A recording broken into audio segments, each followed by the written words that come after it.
In today's tech video, I'm going to give you 3 reasons why you should buy the LG B2 OLED.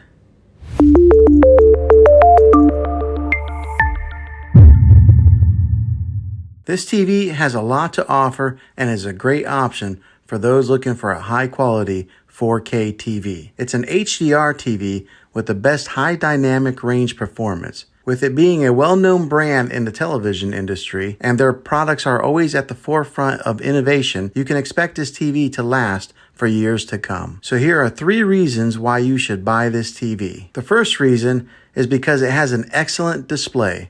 The 4K screen with HDR delivers excellent clarity and contrast, making it perfect for watching movies, TVs, or playing games. It has a great color accuracy, contrast, and brightness for its price point. The second reason is because it has a wide viewing angle. This means that you don't have to sit in front of the television to enjoy your favorite show. You can watch comfortably from any seat in your living room. When it comes to deciding which size of TV you should get, we recommend a 55 to 65 inch screen. Those are usually the best sizes for a typical living room. The third reason is because it has built-in smart features. You can watch Netflix, YouTube, and other streaming services on this TV without needing any additional equipment. With the way that subscription options are cutting the cord to cable, you want to get a TV that offers the most popular apps out there, and this TV does just that. One last thing that I want to mention before you decide, this TV has a great sound, but you might want to pair it up with a matching sound bar to maximize and boost the audio when you're watching your favorite movie and TV shows. Be sure to check out some of my other videos for a recommended sound bar. Well, hopefully this helped you in deciding if this TV is the best option for you. If it was, go ahead and throw a thumbs up on it. Go ahead and subscribe to my channel. I make tech videos all the time, and I'd love to have you back in the next one. Take care.